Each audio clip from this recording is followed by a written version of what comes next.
We were brothers, not by blood but by war, by foxholes, by bullets we took for each other. Then he shot me twice in the chest, stuffed me into an escape pod, and left me to die in the cold void of space. He thought I was dead. The whole galaxy thought I was dead. But after 10 years drifting alone in the darkness, the dead man came home, and he brought hell with him. Before we dive into this story of betrayal, revenge, and redemption, hit that subscribe button and drop a comment telling me where you're watching from right now. Let's see how far this story travels across the galaxy. Now, let's begin. Darkness, complete and absolute. The kind of darkness that exists only in the deepest reaches of space where light itself has given up trying to penetrate the void. Then a sound, breathing, slow, mechanical. The rhythmic hiss of an oxygen recycler struggling against time and entropy. The year was 2187. Somewhere in the asteroid belt between Nova 7 and the outer colonies, a damaged escape pod tumbled through the cosmic graveyard. Its beacon had died years ago. Its hull bore the scars of 1,000 micrometeorite impacts. Inside, a man floated in the half-darkness of failing life support systems. His name was James Sullivan, but the galaxy had known him by another name once: Ghost. The pod's computer, barely functional, registered the approach of a massive object. The Phoenix Star, a commercial freighter hauling titanium ore from the outer mining colonies. Its sensors detected the pod more by accident than design. A piece of debris, the scanner reported. Probably worthless. But Captain Davies was old school. He checked every anomaly, saved his life twice before, might save someone else's today. When they pried open the pod's hatch, 3 crew members stepped back in shock. A man lay inside, beard wild and unkempt, skin pale as death itself. Frost clung to his eyelashes. His left arm was clearly prosthetic military-grade cybernetics fused to flesh and bone. Across his chest, dog tags hung on a corroded chain. The metal had oxidized, but the name was still readable. Sullivan James R. USMC, Force Recon. Blood type O negative. He should have been dead. By every law of physics and biology, this man should have been a frozen corpse. But his chest rose, fell, rose again. Captain Davies knelt beside the pod, checking vitals with a handheld scanner. His weathered face creased with disbelief. 10 years, the scanner read. Pod had been drifting for 10 years. Life support had failed and restarted dozens of times. Cryosystems malfunctioned. The man inside had frozen and thawed repeatedly, each cycle bringing him closer to death. But somehow, impossibly stubbornly, he had survived. Davies looked at his crew. Get him to medical, now. 3 days later, James Sullivan opened his eyes for the first time in a decade. Redemption Falls sprawled across the rust-colored plains of Nova 7 like a wound that refused to heal. 2 suns hung in the perpetual twilight sky, one red and dying, the other young and fierce. Their light painted the colony in shades of amber and blood. The settlement had been established 40 years ago when surveyors discovered massive deposits of titanium X beneath the surface. The rare ore was essential for faster-than-light drive construction. Fortunes were made overnight. The colony boomed. Families came. A real community took root in the harsh alien soil. But that prosperity had attracted predators. Now, as the transport shuttle descended through the thin atmosphere, James Sullivan looked down at the place that had once been a beacon of hope and saw only decay. The fusion plant still operated its cooling towers, billowing steam into the red sky. The main spaceport showed signs of activity, but the residential domes looked shabby, patched with mismatched materials. The market district, all once vibrant with commerce, appeared half abandoned. He knew why. The man who did this to Redemption Falls was the same man who had murdered him and left him to drift in the void. Cole Ashford, his brother in all but blood, his commander, his friend, his betrayer. The shuttle touched down with a hydraulic hiss. The passenger ramp extended, and James shouldered his old Marine duffel bag. Everything he owned in the galaxy fit in that bag. A plasma rifle cleaned and maintained despite a decade of neglect. 3 changes of clothes, a box of ammunition, and a photograph creased and faded of 7 people standing together after a successful mission. 7 smiling faces, 7 people who called themselves brothers. 6 of them had tried to kill him. James stepped onto the landing pad, and the red dust of Nova 7 swirled around his boots. He was 37 years old. He looked 50. The decade in the pod had aged him in ways that had nothing to do with time. Gray streaked his dark hair, lines carved deep around his eyes and mouth. But his movements were precise, controlled. A warrior's economy of motion. The prosthetic left arm functioned smoothly, responding to neural impulses as naturally as flesh. Military-grade hardware.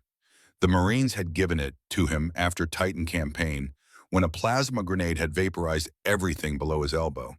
He'd learned to shoot with it, fight with it, kill with it. He would need those skills again soon. The main street of Redemption Falls stretched before him, lined with prefabricated buildings and dome structures. People moved through the evening crowd, heads down, eyes averted. No one made eye contact. No one smiled. Fear hung in the air like smoke. James noticed the differences immediately. Armed men in mismatched armor stood at street corners. Not colonial security, private militia. Their weapons were too good, too new. Their stance was too aggressive. These weren't peacekeepers. They were enforcers. Cole's men. He walked with a slight limp, favoring his right leg. Another gift from the wars. Shrapnel in his hip from the outer rim conflicts. It ached in the cold, reminded him of friends who hadn't made it home. Sometimes he thought the pain was appropriate, a physical manifestation of all the things he carried. Ahead, holographic signs flickered in the gathering darkness. Shops, bars, a medical clinic, and there the largest building on the street, the Nova Saloon. Its sign pulsed with garish blue light, trying too hard to look welcoming. James pushed through the door. The conversation died like a candle in vacuum. The holographic jukebox, playing some ancient earth song about lonesome cowboys, stuttered and went silent. 40 pairs of eyes turned toward the entrance. 40 pairs of eyes saw a stranger. Dangerous. Military bearing, impossible to hide even after 10 years floating dead in space. The bartender, an older man with liver spots and trembling hands, dropped the glass he was cleaning. It shattered on the floor behind the counter, but he didn't move to clean it. He just stared, face draining of color. James walked to the bar. His boots left red dust prints on the floor. He could feel the tension radiating from every person in the room. Good. Let them be tense. Tension meant they were paying attention. At a table in the back, 4 men sat playing cards, but their attention was no longer on the game. The largest of them, a mountain of muscle and chrome, stood slowly. His right arm was completely cybernetic military hardware like James's own. But this was heavier. Combat model, built for crushing and tearing. Wade Carver. They called him Reaper. James knew why. He'd seen Wade rip a man's arm off during the Titan campaign. Watched him do it with that same prosthetic. Wade had been smiling. Wade stepped forward, the servos in his arm whining softly. His smile was all teeth and no warmth. New face around here. Don't see many of those. You lost friend. James met his gaze without blinking. I know exactly where I am. The smile faltered slightly. Then you know the rules. Cole Ashford runs this colony. You pay respect or you pay in blood. James let silence fill the space between them. In his years of military service, he'd learned that silence was sometimes the most powerful weapon. It made people nervous, made them fill the void with mistakes. Wade's cybernetic fingers flexed metal, sliding against metal. So which is it going to be, stranger? Respect or blood? I paid my blood 10 years ago, James said quietly. His voice was rough, unused to speaking, after the long silence of the pod. Cole owes me. The bartender made a small, choking sound. His hands gripped the edge of the counter, knuckles white. The glass he dropped lay forgotten in spreading puddles of spilled liquor. Wade's cybernetic eye, a glowing red orb set in scarred flesh, focused on James's face. The pupil contracted, dilated, as facial recognition software tried to place the features. Then it went wide. The color drained from Wade's face. No, he whispered. You're dead. We buried you. You're dead. James smiled then, but it was a terrible thing to see. Thin, cold, like a crack in ice. People keep saying that. Funny thing about being dead, though. Sometimes you come back. Sweet Jesus, the bartender breathed. His voice cracked on the words. Let's go, Sullivan. The name rippled through the saloon like a shockwave. Conversations that had resumed in nervous whispers died again. Someone's chair scraped on the floor as they stood abruptly. Cards scattered from nerveless fingers. Ghost Sullivan, the best sniper in Marine Force Recon. The man who could thread a plasma bolt through a keyhole at 1,000 meters in a dust storm. The man who never missed. The man who never left a brother behind. The man Cole Ashford had murdered and dumped in space like garbage. Wade took a step back. His human hand moved toward the plasma pistol on his hip, then stopped. Even through the fear, he remembered what Ghost could do. How fast he was, how precise. Drawing on Ghost Sullivan was suicide. The saloon doors opened again and the temperature seemed to drop 10 degrees. Cole Ashford stood in the entrance backlit by the red twilight. He was 39 now, but he wore the years differently than James. Where James looked weathered and scarred, Cole looked polished. Dangerous in the way a blade is dangerous. Sharp, gleaming, ready to cut. His black coat swept to his knees, expensive fabric that shimmered with a protective nanoweave. At his hip, a custom plasma pistol gleamed in its holster. The weapon alone cost more than most colonists made in a year. His dark hair, shot through with premature silver, was swept back from a face that could have been carved from stone. But it was his eyes that told the real story. Cold, calculating. The eyes of a man who measured everything in terms of profit and loss, who saw people as resources to be exploited or eliminated. Those eyes locked onto James, and for one perfect moment, Cole Ashford's mask of control slipped.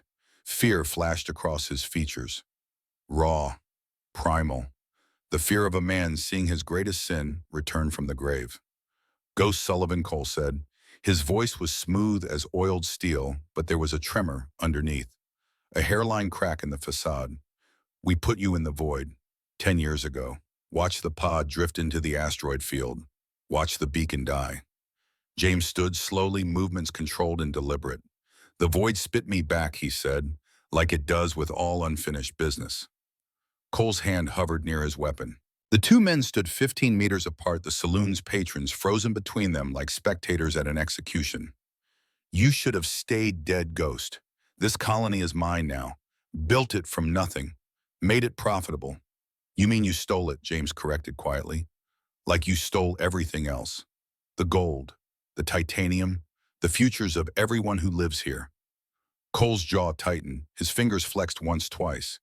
The saloon was so silent that the hum of the refrigeration units behind the bar sounded like thunder. You want to make this a problem, here now, James shook his head slowly. Not here, too many civilians, but soon, real soon. The promise hung in the air between them, heavy as gravity. Cole stared at James for 5 long heartbeats. Then abruptly he laughed. The sound was harsh, forced. You always had a sense of drama, Ghost. Fine. You want a rematch? You'll get it. But this time I'll make sure you stay dead. He turned on his heel, coat swirling dramatically, and walked back through the doors. Wade and the other card players scrambled to follow, nearly tripping over themselves in their haste to escape. When the doors swung shut, the saloon erupted in whispered conversations. But James wasn't listening. He was watching the bartender, who had tears streaming down his weathered face. My son, the old man said quietly. He served with you. 3rd Marine Division. Outer Rim Campaign. His name was Marcus. Marcus Hendricks. He died in the assault on Titan Station. Said you were the best officer he ever knew. Said recon boys never quit. Never left anyone behind. James felt something twist in his chest. Marcus Hendricks. Young, eager. Dead at 23 when a hull breach vented his entire squad into space. James had recovered the bodies. Made sure they got home. Made sure the families knew their sons had died heroes. I remember, Marcus, James said softly. Good Marine, better man. The bartender nodded, wiping his eyes with a bar towel. He poured a shot of amber liquid from an unlabeled bottle and slid it across the counter. On the house. For my boy. And for whatever you're planning to do to that bastard Ashford. James took the shot, felt the burn, and set the glass down gently. What's your name, Gus? Gus Hendricks. Well, Gus, James said, I'm going to need a place to stay. Somewhere quiet. Somewhere Cole's people won't look for me. Gus thought for a moment, then pulled out a data pad and scribbled an address. Old mining station, East Ridge. Woman there named Martha Bennett runs it. Lost her husband to Ashford's men 2 years back. She'll help you. Tell her Gus sent you. James pocketed the address and left 3 colonial credits on the bar, more than enough for the drink. Gus tried to refuse, but James was already walking toward the door. Outside, the twin suns had fully set. Nova 7's night was never truly dark because of the scattered starlight and the glow from the colony's lights. But shadows were deep here, dangerous.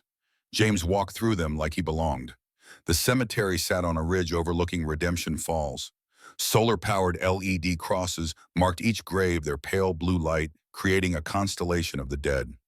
James rode a rented hoverbike up the winding path, the vehicle's anti-grav plates humming softly in the thin atmosphere. He'd been to a lot of military cemeteries. Arlington, the memorial fields on Mars, the orbital platforms where they launched the ashes of spacers into the sun. But there was something different about a frontier grave. More honest, maybe. No marble monuments, no eternal flames, just simple markers in the wind that never stopped blowing. James dismounted and walked among the graves, reading names. Some he recognized. Colonists who'd been here when the settlement was young and hopeful. Others were newer. Too many were recent. Too many included children. Then he found it. Emily Grace Harper, age 10, 2179. The cross was smaller than the others. Someone had placed a stuffed animal at its base, a threadbare rabbit that had seen better days. The solar cell was cracked, causing the light to flicker like a dying heartbeat. James knelt in the red dust. Emily. He'd met her once 3 years before the heist that changed everything. Her father, John Harper, had served as a combat medic in the Outer Rim Wars, saved James's life during an ambush on Kepler Station, dragged him to cover while taking fire from 3 directions. James had visited the Harper family when he rotated back to Nova 7 on leave. Emily had been 7 then, gap-toothed smile, bright eyes. She called him Uncle Ghost and made him promise to come to her birthday party. He'd promised, meant it.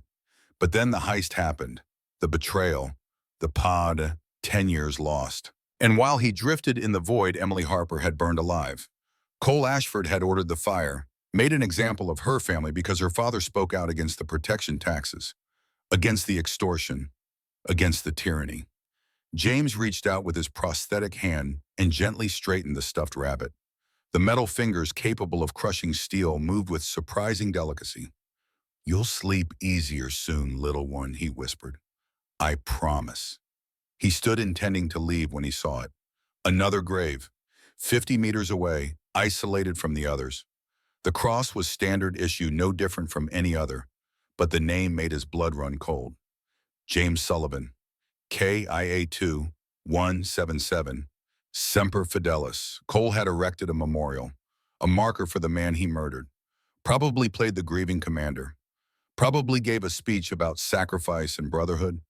Probably stood right here and lied through his teeth while the colonists mourned. James walked to his own grave and stood there looking at his name etched in synthetic wood. "They tried to kill me twice," he said to the night air. "Once with bullets, once with forgetting." He pulled a small American flag from his duffel bag. It was old from Earth, from the museum piece collection they gave to every Marine who graduated recon training. 50 stars, 13 stripes, the symbol of values that transcended planets and colonies. Honor, duty, sacrifice. He planted the flag on Emily Harper's grave. Not his own. She deserved to be remembered. He was already a ghost. Behind him, a voice spoke from the shadows. "You shouldn't be out here after dark, stranger. Ashford's patrols come through every hour." James turned, slowly, hands visible and non-threatening. A woman stood at the edge of the cemetery holding a plasma carbine with comfortable familiarity. She was in her early 30s, dark hair pulled back in a practical bun. She wore engineer's coveralls stained with grease and red dust. Her face was hard-carved by grief and anger into something stronger than it had been. Martha Bennett. Had to be. Gus's description had been accurate. "I'm looking for Martha Bennett," James said. "Gus Hendricks sent me." The woman's eyes narrowed. Her finger stayed near the carbine's trigger. "Gus should know better than to send strangers to my door." "I'm not a stranger." James pulled out his dog tags and tossed them to her. She caught them one-handed, never lowering the weapon. Force Recon served with Marcus Hendricks, Gus's son. Martha examined the tags in the pale light of the grave markers. Her expression shifted slightly. Softer, but still wary. "You're him. The one who walked into the Nova Saloon tonight. The one Cole looked at like he'd seen a ghost. That's what they call me. She tossed the tags back. He caught them, slipped them over his head again. The metal was warm from her hand. What do you want a place to stay? Somewhere out of sight. I can pay. I don't need your money, Martha said flatly. But I need to know why you're here. Why now? Cole's ruled this colony for 8 years now, ever since he finished consolidating power. What makes you think you can stop him? James looked back at Emily's grave. The flag rippled in the night breeze. Because I owe a debt. And Marines always pay their debts. Martha studied him for a long moment. The wind howled across the ridge carrying dust and the distant sounds of the colony settling in for the night. Finally, she lowered the carbine. Follow me, but if you bring trouble to my door, if you put my son at risk, I'll shoot you myself. Fair enough. They walked down the backside of the ridge where a battered hover truck waited. The vehicle had seen better decades. Patches covered holes in the hull. One of the anti-grav plates sparked intermittently, but the fusion core hummed strong and steady. Engineer's vehicle. Martha could keep it running with spit and determination. The drive to the mining station took 20 minutes. They didn't speak. Martha kept glancing at her mirrors, watching for patrols. James kept his rifle across his lap, ready. Trust had to be earned, and neither of them was ready to trust yet. The station appeared out of the darkness like a sleeping beast. Old. Industrial. Built during the early mining boom, when Redemption Falls was young and hungry for titanium. The main structure was a dome of corrugated metal and reinforced plastic. Solar panels covered every available surface. A small greenhouse bulged from one side, its interior lights casting a green glow across the barren ground. Martha parked and killed the engine. Home sweet home, she said without irony. It's not much. But it's off-grid. Cole's people don't patrol out this far. Why not? Because there's nothing valuable here. Just an old mining station and a widow with a kid.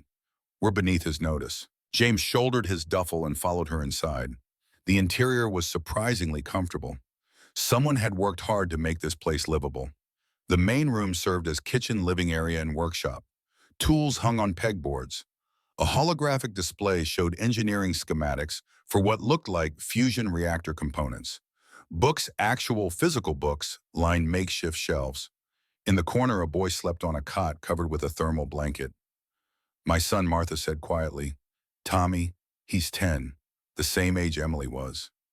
James set his duffel down carefully, trying not to make noise. Martha gestured to a door at the back. Storage bay. You can sleep there. It's clean. Private. Thank you. She nodded curtly and moved to check on her son, adjusting his blanket with gentle hands that had held weapons just minutes before. The contrast struck James, warrior and mother.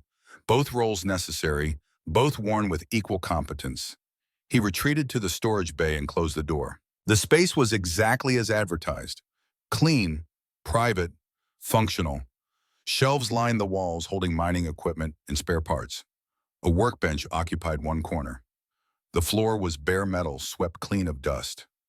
James unpacked methodically. Rifle first. He broke it down completely, checking every component. The M40 plasma sniper rifle was a work of art. Military issue.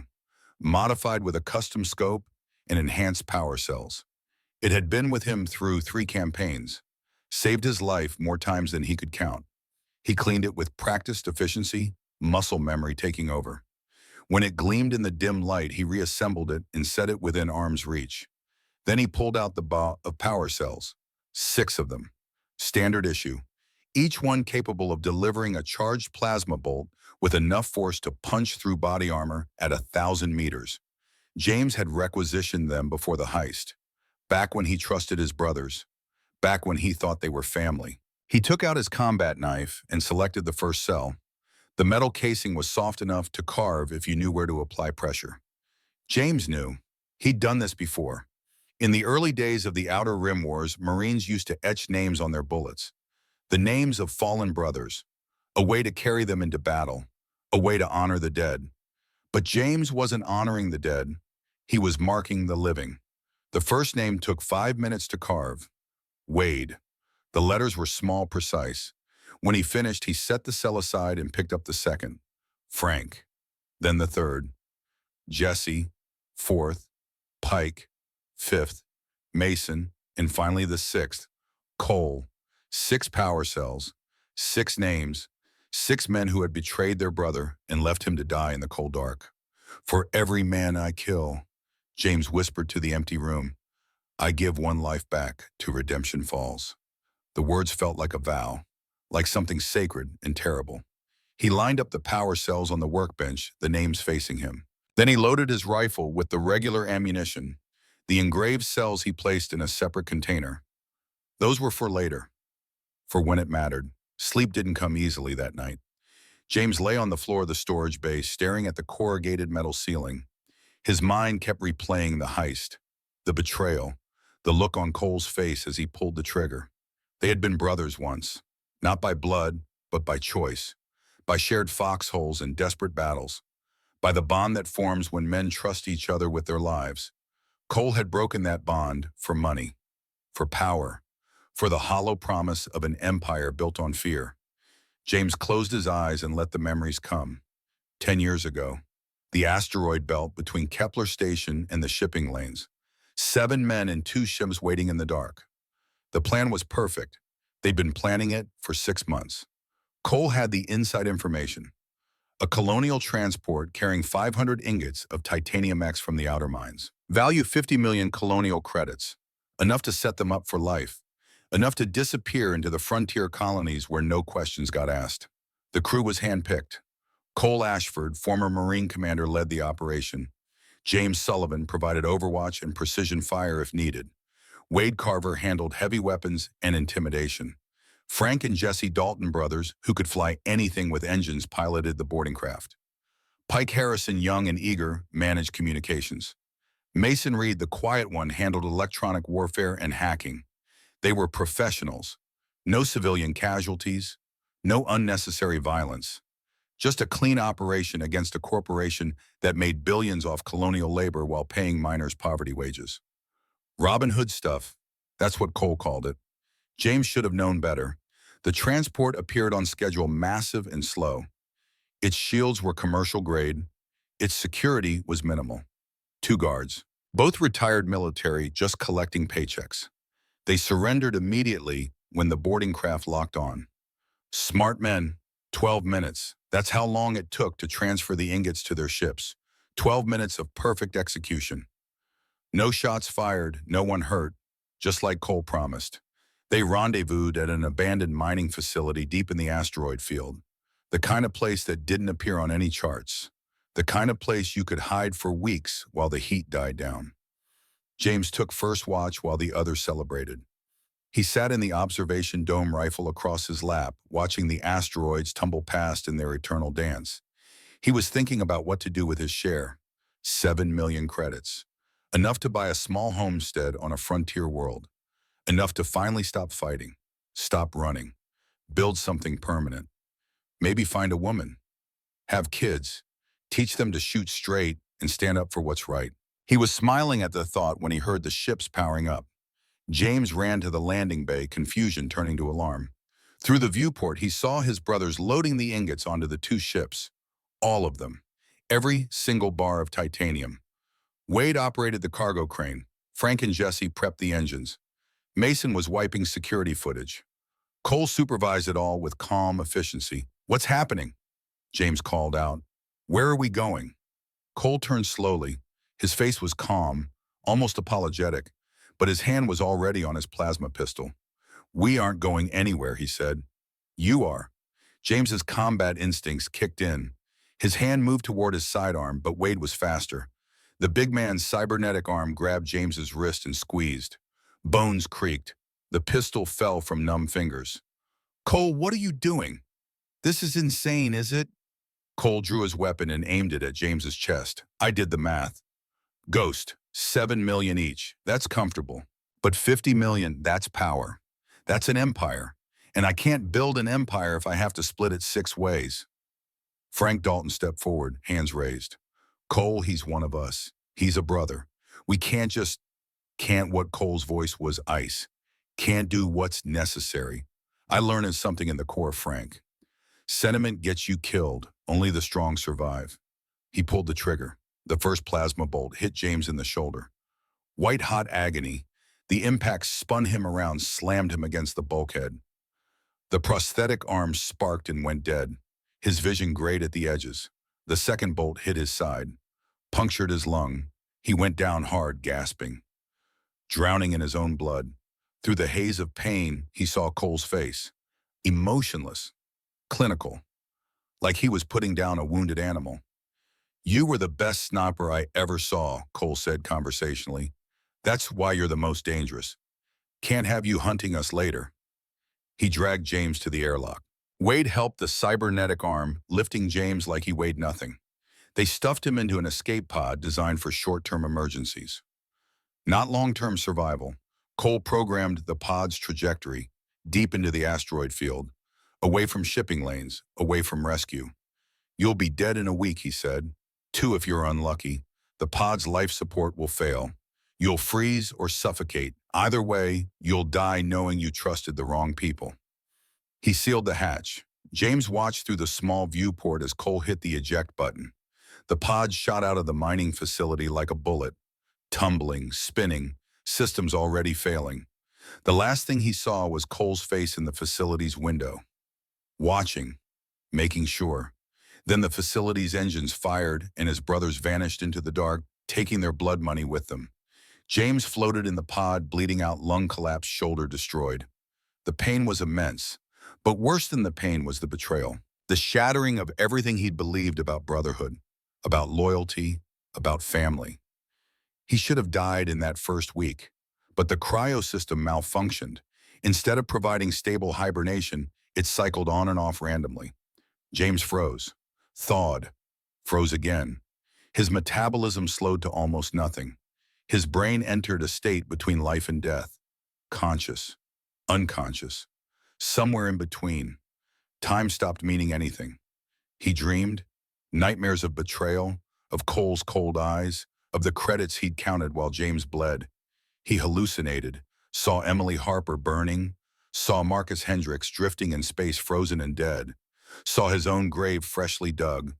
And in the moments of clarity and the heartbeats when the cryo system cycled and his brain sparked to life, he made a promise.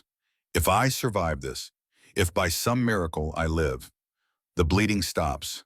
No more innocent people die for one man's greed." The pod drifted for 10 years, and James Sullivan kept his promise. James woke to the sound of footsteps. Small, careful, a child trying to be quiet and failing. He opened his eyes to find Tommy Bennett standing in the doorway of the storage bay, staring at him with wide, curious eyes. The boy was small for 10, thin, the kind of thin that came from rationed meals and worry. But his eyes were bright. "Alert," Morning, James said quietly. Tommy jumped slightly, then recovered. "Noticed you fixing the fence relay yesterday. Mom said not to bother you, but I wanted to see if you were real." "Real as ghosts get." The boy considered this seriously. "Are you really a Marine like in the history vids?" "Was a Marine, long time ago. Mom says Marines are different. She says they never quit." James sat up slowly, mindful of his aching joints. "Your mom's right. We finished the mission." "Always." Tommy's eyes drifted to the rifle leaning against the wall, the engraved power cells sitting on the workbench. His expression changed, hardened slightly. "Mom says guns only bring trouble." "Your mom's right about that too," James said carefully. "But sometimes good people need to protect themselves when bad people won't stop. Is that why you're here, to protect us from Mr. Ashford?" James met the boy's gaze. 10 years old, same age as Emily when she died. This kid had watched his father burn, had spent 2 years afraid that every night might be the night Cole's men came back. "I'm here to make sure what happened to your dad doesn't happen to anyone else." Tommy nodded slowly. Then he surprised James by walking over to the workbench. He looked at the rifle with the careful attention of a child who'd been taught to respect dangerous things. "Can you teach me how to shoot?" The question hung in the air between them. James could hear Martha moving around in the main room making breakfast. She would have strong opinions about this. James picked up the rifle. He removed the power cell, made the weapon completely safe. Then he held it out. "Feel the weight." Tommy took it in both hands. The rifle was too large for him. "Adult weapon, soldier's tool. It's heavy. It's supposed to be," James said. "Reminds a person what they're carrying." "This isn't a toy, Tommy. It's not for revenge or anger. It's a tool. And tools are only as good or bad as the person using them. The boy listened with an intensity beyond his years. What's it for then? James chose his words carefully. A weapon like this, it's about having the courage to stand up when the world forgets what's right. About protecting people who can't protect themselves. You understand? Tommy nodded, handed the rifle back. My dad tried to protect people. Mr. Ashford killed him for it. I know, and I'm sorry. Your dad was brave. Will you kill Mr. Ashford? The directness of the question would have startled most adults, but James had spent years with Marines. Direct questions deserve direct answers. If he doesn't surrender and face justice, yes. Is that wrong? James was quiet for a moment. Killing's always wrong, son. Always. But sometimes it's the only thing that stops more killing. That's the terrible truth they don't teach you in school. Martha's voice called from the main room. Tommy breakfast. The boy ran off, leaving James alone with his rifle and his thoughts. 2 days passed. James stayed at the mining station, helping Martha with repairs and maintenance. He was good with his hands. The prosthetic arm made him even better.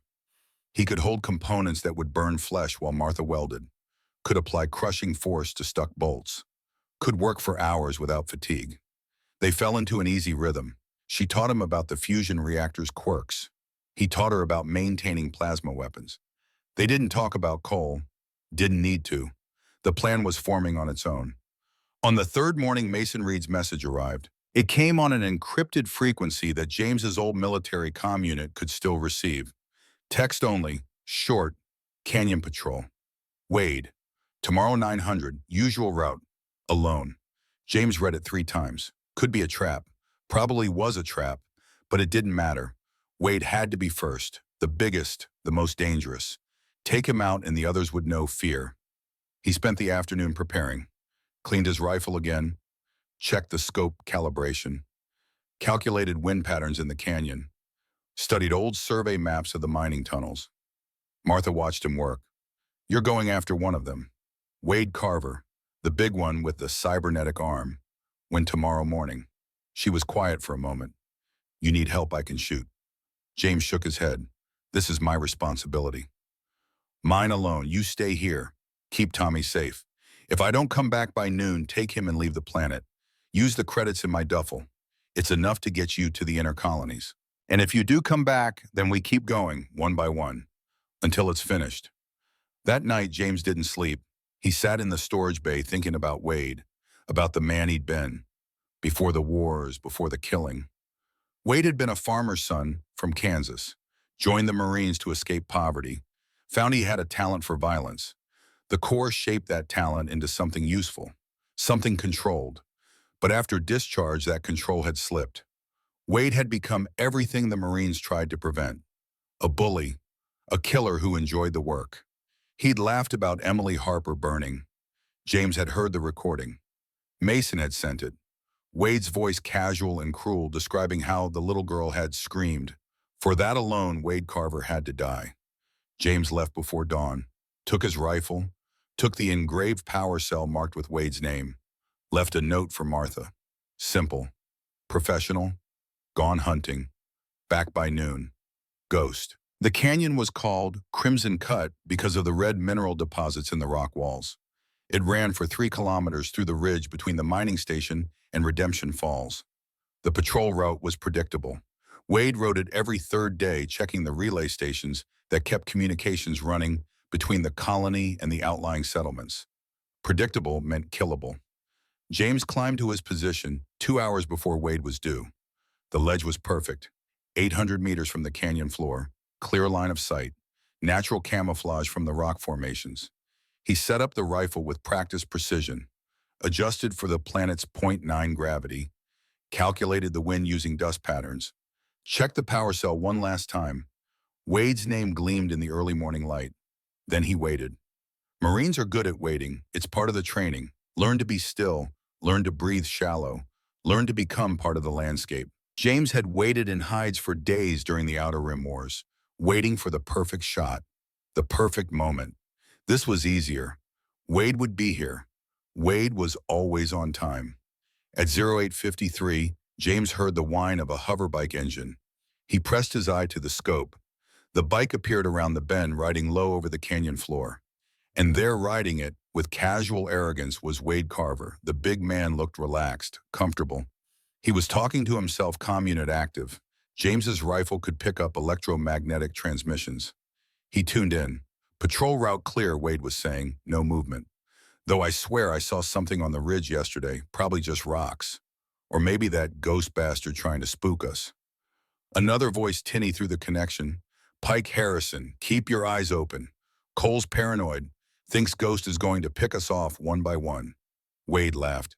The sound made James's finger tighten on the trigger. Ghost's been dead for 10 years. Even if he survived, he's one man. We're an army. The hoverbike slowed. Wade pulled up to a relay station, dismounted, started running diagnostics. James controlled his breathing. In through the nose, out through the mouth. Heart rate steady, 60 beats per minute. The rifle was an extension of his body. The scope showed Wade's chest. Center mass. The power cell hummed ready. Wade was still talking. You know what I remember most about that little Harper girl? The way she screamed when the fire started. High-pitched, like a siren. Cole said we had to make an example. I said we should enjoy our work. James's breath stopped. Pike's voice came through, uncomfortable. That's messed up, Wade. Even for you. Hey, kid's dead either way. Might as well get some entertainment out of it. Besides, fear keeps the colonists in line. They see what happens when you cross Cole. The crosshairs settled on Wade's heart. James exhaled half a breath, let his finger rest on the trigger. Time slowed. The universe narrowed to this moment, this shot, this justice. For Emily, he whispered. The rifle cracked. The plasma bolt crossed 800 meters in less than a second, superheated ions moving at hypersonic velocity. It hit Wade Carver precisely where James aimed, dead center chest. Through the heart, through the spine. Wade jerked once like someone had yanked an invisible string. His cybernetic arms spasmed, crushing the diagnostic tool he'd been holding. Then he collapsed, falling beside his hoverbike like a puppet with cut strings. James watched through the scope for 3 seconds. No movement. Confirmed kill. He worked the rifle's action, ejecting the spent power cell. It pinged against the rocks, still warm. The name Wade was barely visible now, scorched by the plasma discharge. James picked it up anyway, put it in his pocket. Evidence, proof, remembrance. Then he disassembled the rifle with practiced speed and moved. Never stay in one position after a shot. Basic sniper doctrine. He climbed down the back side of the ridge, using mining tunnels to move away from the kill zone. By the time Cole's security drones arrived at the canyon, James was 3 kilometers away, riding back to the mining station on a path that left no tracks. He arrived at 10:47. Martha was waiting on the front step. She didn't ask questions. Didn't need to. The answer was in his eyes, in the way he moved, in the blood splatter on his sleeve that he hadn't noticed. 1 down, she said quietly. 5 to go. That night, the colony erupted in whispers. Wade the Reaper was dead. 1 shot, clean, professional, military precision. And in the Nova Saloon, Cole Ashford sat at his private table drinking expensive whiskey and staring at surveillance footage of the canyon. The footage showed nothing. No shooter, no muzzle flash, just Wade alive 1 second and dead the next. But Cole knew. He'd fought beside Ghost Sullivan for years, knew his style, his patience, his absolute terrifying precision. Ghost was hunting them, and somewhere in the dark, a data packet arrived at James's comm unit, encrypted, anonymous. But he knew the source. Mason Reed. The message was simple. Coordinates, time, location, Old Mine 7, midnight, come alone. James looked at the message for a long time. Then he checked his rifle, loaded it, told Martha where he was going. It's a trap, she said. Probably. Then why go? Because maybe it's not. And if there's a chance Mason wants to help, I need to take it. Tommy appeared in the doorway holding a stuffed rabbit, the same kind that sat on Emily's grave. Will you come back? James knelt so they were eye level. I will, son. I promise, the boy nodded. Held out the rabbit. Take Sergeant Hops. He's good luck. James took the worn toy carefully. I'll keep him safe.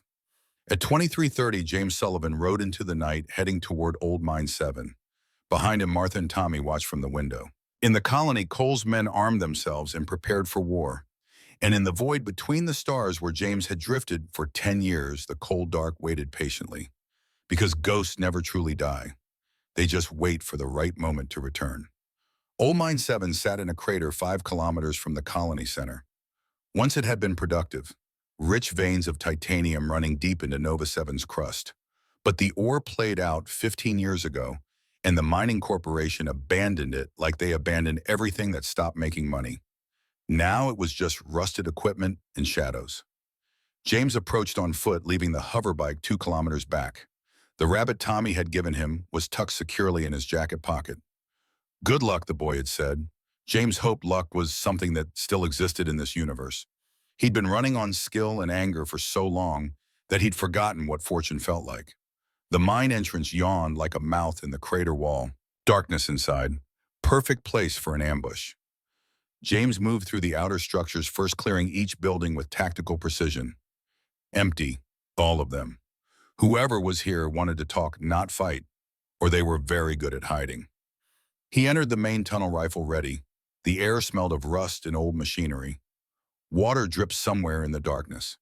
His prosthetic hand held a tactical light, painting the walls with harsh white illumination. Shadows jumped and scattered. A voice echoed from deeper in. You always work careful, Ghost. 3 hours early. Set up overwatch. Check the approaches. Just like the manual taught us. James recognized the voice. Mason Reed, the quiet one. The scout who could slip through enemy territory without leaving footprints. The man who'd helped murder him. Give me one reason, James called back, not to pull this trigger. Because I'm the only one who can help you end this without the colony burning. Mason stepped into the light, hands raised, no weapons visible. He was 30 now, but he looked older, worn, the kind of tired that came from carrying guilt for too long. His dark hair had started graying at the temples. His eyes, always watchful, were haunted now. James kept the rifle trained on his chest, center mass, clean shot. You stood there and watched him shoot me. Watched him dump me in that pod. You could have stopped it. I know. Mason's voice cracked slightly. I should have. But I was a coward. Told myself Cole knew what he was doing. Told myself you'd probably survive somehow. Told myself lies so I could sleep at night. How'd that work out? I haven't slept well in 10 years. They stood in silence. The mine groaned around them, metal contracting in the cold night. Somewhere far off, water dripped in steady rhythm. Like a countdown. Like a heartbeat. James lowered the rifle slightly. Not much. Just enough. Why now? Why help me now? Because I had a sister. Her name was Rachel. She was 12 when Cole came to Nova 7. Smart kid. Wanted to be an engineer. She died in a dome fire last year. Mason's hands trembled. They said it was an accident. Power relay malfunction. But I saw Frank Dalton near those relays the night before. Saw him working on something. And the next day, Rachel burned. James felt something cold settle in his chest. Cole ordered it. Don't know. Maybe. Maybe Frank acted alone. But it doesn't matter. She's dead because we built an empire on fear, and fear spreads like fire. Eventually it burns everyone, even little girls who just wanted to study and make things better. Mason lowered his hand slowly. James didn't shoot. I can't be part of this anymore, Ghost. Can't watch more kids die. Can't pretend we're anything but monsters. So you want redemption. I want to help tear down what we built, even if it costs me everything. James studied him for a long moment. In the Corps, they taught you to read people. Body language, micro-expressions, signs of deception. Mason showed none of them, just exhausted honesty, the relief of finally telling the truth. All right, James said, tell me what I need to know. Mason pulled out a data chip. Coles fortified his compound. Military-grade shields, automated turrets, combat drones, enough firepower to hold off a small army. He's paranoid, sees you in every shadow. Good. He should be afraid. There's more. Mason hesitated. Tomorrow night, Coles is sending Frank, Jesse, and Pike to the Bennett place. Orders are to burn it. Force you out into the open where they can kill you properly this time. James's finger tightened on the trigger. How many 4 riders? 2 combat drones, incendiary charges. They're going to make it look like an accident. Say the fusion reactor overloaded. Martha and Tommy's faces flashed in James's mind. The boy asking him to come back. The woman who'd given him shelter despite the danger. He'd brought this on them, his presence, his revenge, his war. When 2,300 hours tomorrow, they'll hit the station from 3 sides. Fast and overwhelming. Then I need to prepare. Mason stepped forward. Ghost, I know. I don't have the right to ask, but when this is over, when Cole's down, will you kill me too? The question hung between them like smoke. James thought about Mason's sister, about Emily Harper, about all the people who died because 7 men chose money over honor. Depends, he said finally. Are you helping because it's right or because you're afraid both? Then you've got a chance. Help me protect that family tomorrow night. Help me end Cole. Do that and maybe you earn something other than a bullet. Mason nodded, relief and terror mixed on his face. I'll be there in Ghost. The compound. Shield generator powers down for 30 seconds every hour. Cooling cycle. That's your window when the time comes. 30 seconds. James calculated angles, distances, possibilities. I can work with that. Mason turned to leave, then paused. For what it's worth, I'm sorry. Sorry for all of it. You were the best of us. The only one who stayed true. I stayed alive, James corrected. That's all. He watched Mason disappear into the darkness. Could be setting another trap. Could be genuine. Either way, he'd know tomorrow night. When the fire came. When men with guns and drones tried to murder a woman and child for the crime of showing kindness to a ghost. James walked back out into the starlight. The twin moons of Nova 7 hung low on the horizon, painting everything in silver and shadow. He pulled out his comm unit and sent a single message to Martha. They're coming tomorrow night. 2,300 hours. Get ready, her reply came back immediately. We'll be ready. James rode back to the mining station as false dawn painted the sky. He had 18 hours to prepare. 18 hours to turn a civilian shelter into a fortress. 18 hours to make sure that when Cole's men came with fire and death, they found only their own mortality waiting in the dark. Martha was already awake when James arrived. She'd received his message and started preparations. The mining station's exterior lights were off. The greenhouse had been covered with thermal baffles to hide its heat signature. Tommy sat at the kitchen table cleaning his mother's plasma carbine with careful concentration. The boy looked up when James entered. You taught me how, he said simply. Figured I should be useful. James felt something twist in his chest. Pride, fear, grief for a childhood this kid would never have. You're doing good, son, but when the shooting starts, you're going to the bunker. Understand, Tommy wanted to argue. James could see it in his eyes. But the boy was smart, he nodded. Martha spread a holographic map across the table. 3 approach vectors. Here, here, and here. The station's got good sight lines, but we're outnumbered and outgunned. James studied the map. He'd been analyzing it since receiving Mason's warning. 4 men, 2 drones, but men could be outthought. Drones could be outfought. You got any EMP charges? Mining explosives, some. We use them for clearing rock falls. Show me. They spent the morning setting traps. Martha knew the terrain, knew the equipment. James knew tactics. Together they created a kill zone that would make an approaching enemy pay for every meter.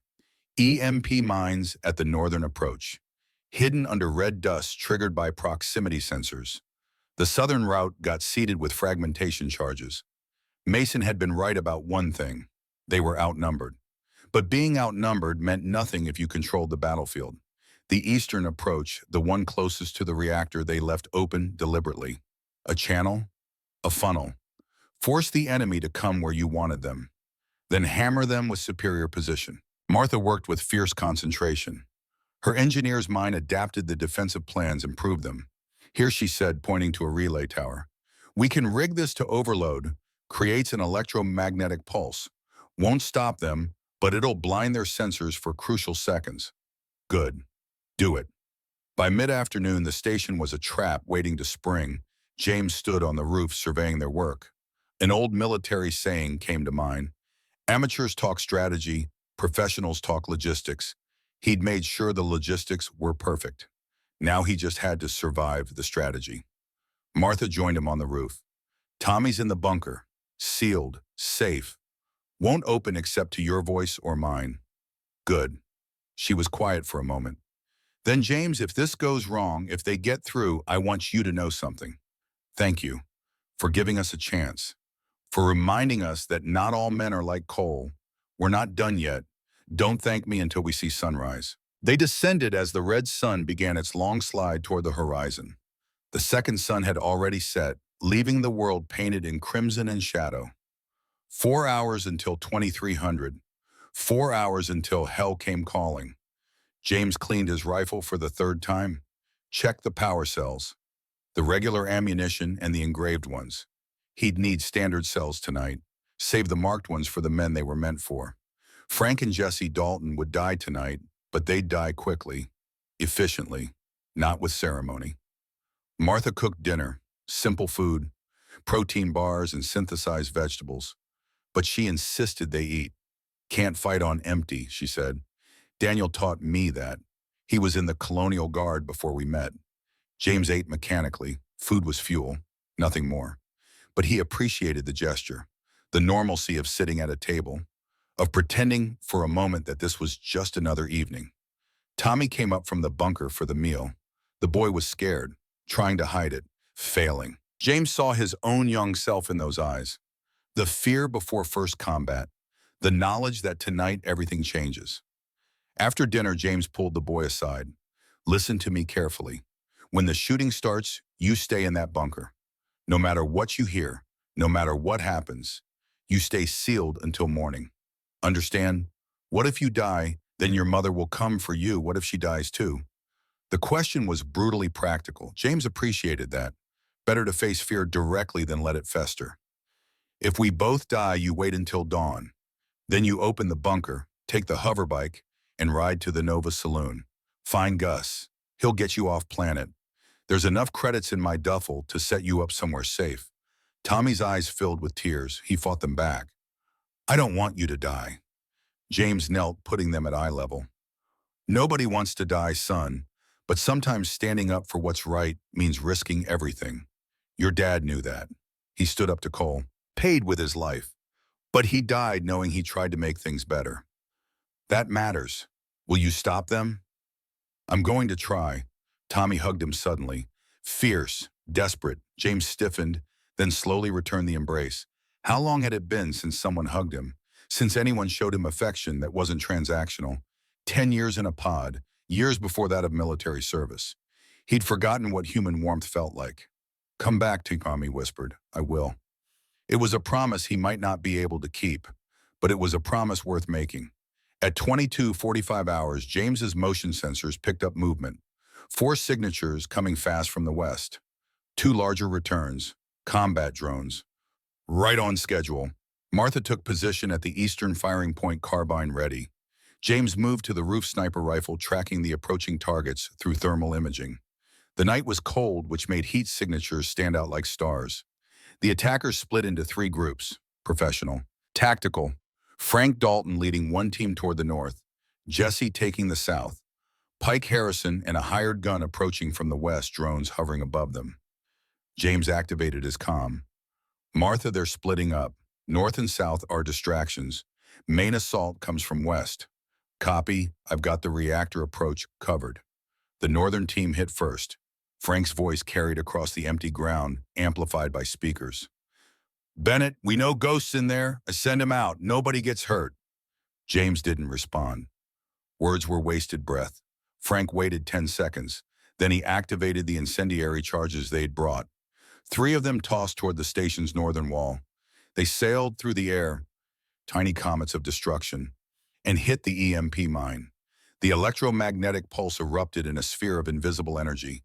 The incendiary charges' detonators fried instantly. They fell to the ground inert. And more importantly, Frank's combat armor went dark. His comm unit died. His weapons targeting system flickered and failed. What the hell, Frank shouted. That's when James fired. The first shot hit Frank in the shoulder. Non-lethal, deliberate. The big man spun and went down cursing. James had promised himself no mercy, but Frank wasn't like Wade. Frank had hesitated during the betrayal, had questioned Cole. That earned him life, if not freedom from pain. Man down! Jesse Dalton's voice screamed over the comms. North team is compromised. The southern approach erupted in fire. Jesse had triggered the fragmentation charges Martha had buried. The blast threw him from his hoverbike. He hit the ground hard, an armor-cracked blood streaming from a head wound. 2 down, 4 to go. The combat drone's pivoted sensors locked onto James's position. Their weapons batteries swiveled multiple barrels tracking him. He had maybe 3 seconds before they opened fire. James rolled off the roof as plasma bolts chewed through the metal where he'd been lying. The drones were military surplus, old but functional. Their targeting software was fast, but not faster than a man who'd fought these things in 3 campaigns. He landed hard prosthetic arm, absorbing most of the impact. Pain flared in his hip. Old wound, old reminder. He ignored it and sprinted for cover. Martha's voice crackled over comm. Relay tower overload in 3, 2, 1. The tower erupted in electrical discharge. Not as powerful as an EMP, but enough to disrupt sensors. Both drones wobbled momentarily blind. James used the window. He aimed for the closer drone's power core and fired. The plasma bolt punched through armor plating. The drone's fusion cell breached. The resulting explosion painted the night orange and white. Shrapnel rained down, peppering the ground. 1 drone left. Pike Harrison and the hired gun broke from cover, weapons blazing. They'd abandoned tactics for desperation. Plasma bolts chewed through the mining equipment James was using for cover. Metal superheated and melted. He could feel the heat through his armor. He dropped prone, rolling under the incoming fire. The second drone descended, trying to get an angle. Its weapons charged capacitors whining. Martha fired from the eastern position. Her plasma carbine wasn't designed for anti-vehicle work, but she was an engineer. She knew where to aim. The bolt hit the drone's coolant system. Superheated fluid sprayed across its hull.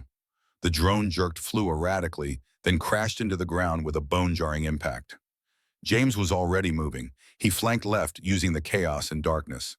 Pike was young, panicked. His shots went wide.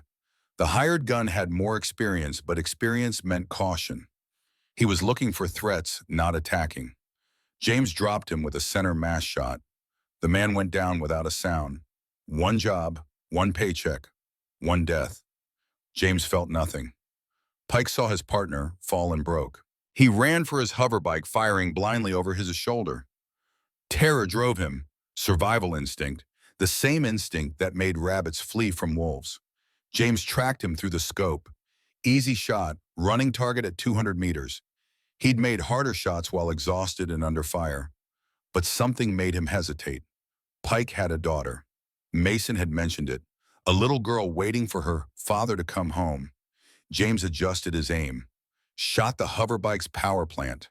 The vehicle died instantly, throwing Pike forward. The young man hit the ground, rolled, came up running on foot. Get out of here, James called after him. Take your daughter and leave this planet. If I see you again, you won't get a warning. Pike kept running, disappearing into the darkness. Gone. Broken, but alive. Martha appeared beside James, breathing hard. Frank and Jesse, Frank's wounded, but alive. Jesse took fragmentation. Bad, but stable. They'll live. She stared at him. You let them go. They surrendered. Or ran. Same thing. Cole won't be merciful when he finds out. Cole's not here, and when this is over, he won't have the power to hurt anyone. They checked the perimeter. 3 bodies, the hired gun and both drone pilots. Frank Dalton had managed to crawl to his hoverbike and escape his wounded brother Jesse clutched behind him. Blood trail led west. They'd need medical attention soon. Good. Let them tell Cole what happened here. Let him know that Ghost Sullivan had fought 4 men and 2 drones. And won. James walked to where Tommy's bunker was hidden. He keyed the comm. Tommy, it's over. You can come out. The hatch opened slowly. The boy climbed out, eyes wide. Did we win? We survived. That's the same thing. Tommy ran to his mother. Martha held him tight, her face buried in his hair. She was shaking now that the adrenaline was fading. Delayed shock. Natural. Healthy even. James looked toward Redemption Falls. Lights blazed in Cole's compound. Alarms wailing. His old commander would know by now. Would be organizing. Planning. Preparing for the endgame that was coming. But James had something Cole didn't. He had people worth protecting. That made all the difference. Dawn broke red and angry over Nova 7. The twin suns rose in sequence, painting the mining station in shades of crimson and gold. James stood on the roof watching the colony wake. In the distance, he could see movement, people emerging from their homes earlier than usual, standing on porches, looking toward Cole's compound. Word had spread. In a colony this size, secrets lasted about as long as morning frost. 4 of Cole's men had attacked the Bennett place. 3 had failed to return. Frank and Jesse Dalton had limped back to the colony wounded and broken. Pike Harrison had stolen a shuttle and left the planet before sunrise, taking his daughter with him. The tyrant's army was crumbling. Martha climbed up to join him, 2 cups of coffee in her hands. She passed him one, synthesized from algae, tasted like burnt dirt, but it was hot and caffeinated, and that was enough. "You're not going to rest," she said. It wasn't a question. "Can't. Cole knows I'm coming. Every hour I wait gives him time to prepare." "Then what's the plan?" James pulled out the data chip Mason had given him. "Study Cole's compound, find the weak points, hit him when the shields are down, and if it's a trap, then I spring it and deal with what comes." She sipped her coffee, studying the horizon. "You know, when Daniel died, I thought about revenge, thought about taking Tommy and running, thought about a lot of things, but mostly I just felt powerless. And now I see what one determined person can do. You're not special, James. Not superhuman. You're just a man who refused to quit. That's all any of us are. Marines, heroes, fathers, just people who decide that enough is enough." They stood in comfortable silence, watching the day begin. Tommy emerged from the station carrying Sergeant Hops. The stuffed rabbit had survived the firefight without damage. Small mercy. The boy joined them on the roof. "Are you leaving for a while? But I'll come back." "Promise." James looked at Martha. She nodded slightly. "Permission granted. I promise." Tommy held out the rabbit. "Take him again. He's still good luck." James accepted the worn toy solemnly. "I'll keep him safe." At 0900 hours, James rode into Redemption Falls proper. He didn't hide, didn't take back routes. He rode straight down the main street, rifle across his back, daring anyone to stop him. No one did. People stared, whispered, pointed, but they didn't hide. Not anymore. They stood on their porches and in their doorways, watching, bearing witness.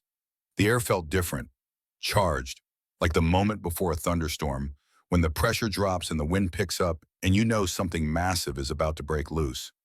James stopped at the general store. The shopkeeper, an older woman with kind eyes and weathered hands, watched him enter. Her son had died 2 years ago, one of Cole's examples. "I need ammunition," James said. "Plasma power cells, standard grade." She pulled a box from under the counter. "On the house. I can pay. I know. But you're doing something I should have done years ago. Least I can do is supply the bullets." James met her eyes, saw pain there, grief, but also hope. The fragile, tentative hope of someone who'd given up believing things could change. "Thank you," he continued down the street. Other shop owners emerged, offered food, water, medical supplies. None of them asked for payment. They just gave. Because after years of having everything taken from them, giving freely felt like revolution. At the church, Widow Grace swept the steps. She was 75 if she was a day, spine bent from years of labor. But her eyes were sharp, alert. She'd outlived 2 husbands and 3 children. Nothing shocked her anymore. "Grace," James said, stopping his hoverbike. "Marine," she replied. "Heard you made quite the statement last night. 4 against 1. Those are odds my husband would have admired. Your husband served Korean War. Made it home missing 2 fingers and half his hearing. But he came home. That's what mattered." She set down her broom and looked at him directly. "My husband used to say something. Said the Corps taught him that sometimes you have to stand between good people and bad times. That's what you're doing, and isn't it? It trying to. Well, the colony's watching. First time in 8 years people have hope. Don't waste it." She picked up her broom and went back to sweeping. Conversation over, wisdom dispensed. James rode on. He found what he was looking for at the edge of the colony. An old observation tower built when Redemption Falls was new and optimistic. It gave a clear view of Cole's compound. James climbed to the top, set up his rifle, and watched. The compound was a fortress. High walls, energy shields glowing faintly blue at the perimeter, automated turrets tracking any movement. Cole had spent his blood money well, built himself a castle on the suffering of others. But every castle had weaknesses. Every fortress had gaps. James studied the compound through his scope, memorizing patrol patterns, guard rotations, vulnerable points. The shield generator sat in the northeast corner, massive and powerful. Every hour on the hour, it powered down for 30 seconds. Mason had been right about that. 30 seconds to cross the kill zone. Get inside the walls, reach Cole before the shields came back online and turned him into a trapped animal. It was doable. Barely. His comm unit chirped. Encrypted message. He opened it expecting another warning from Mason. Instead, he found video footage. Surveillance from the canyon where Wade had died. The footage showed nothing for the first few minutes. Then incredibly, it showed a figure on the distant ridge. Enhanced. Zoomed.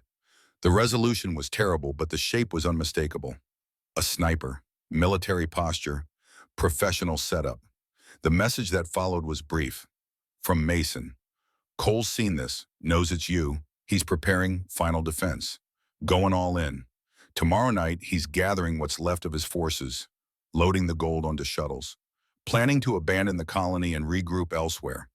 If you're going to stop him, it has to be tomorrow. James read the message 3 times. Cole was running. The implications were massive. If Cole escaped with the gold, he'd rebuild somewhere else. Another colony, another tyranny, another Emily Harper burning because one man valued profit over human life. It had to end here. James descended from the tower and rode back to the mining station.